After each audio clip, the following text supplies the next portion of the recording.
My name is Andre. I'm a rising junior at Hunter College High School, and for the first milestone of my project, I built a model of it on a breadboard. It looks like this.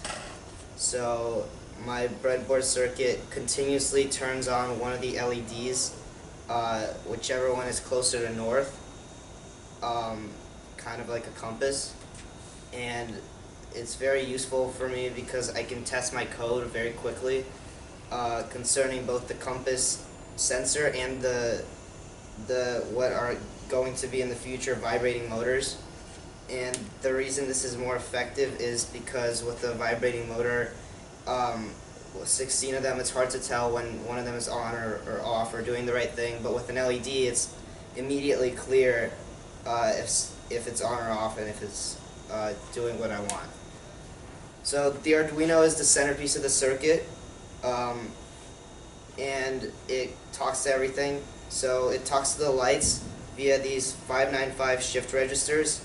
So the way that works is they convert serial data from the Arduino into parallel data. So I can send serial data via just 3 pins on the Arduino, and then the shift registers turn it into 16 different pins in parallel to output simultaneously on all of the lights.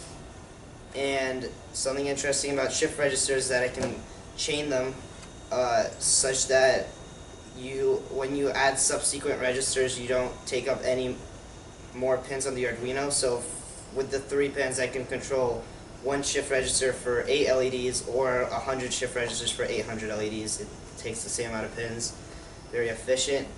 And then the way I get my compass data is from this LSM 303 magnetometer / accelerometer. So the way the Arduino talks to that is through a protocol called I2C, where a master chip, which is the Arduino in my case, can communicate to any number of peripherals or sensors and stuff like that with just 2 pins, data and clock.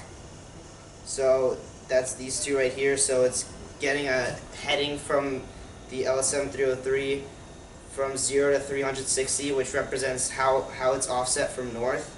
And then it's turning that degree value into a number from 1 to 16 to correspond with the 16 lights. And then it's turning those on through the shift registers, and then it's getting a new heading and updating the lights as you turn it around. That's it for now. Going forward, I want to perfect the compass algorithm by adding some kind of rolling average, meaning I'm going to take a bunch of readings really quickly and then average them, so that as I move it around, there's no bouncing around in the data, so it's really smooth, and the outliers get ignored.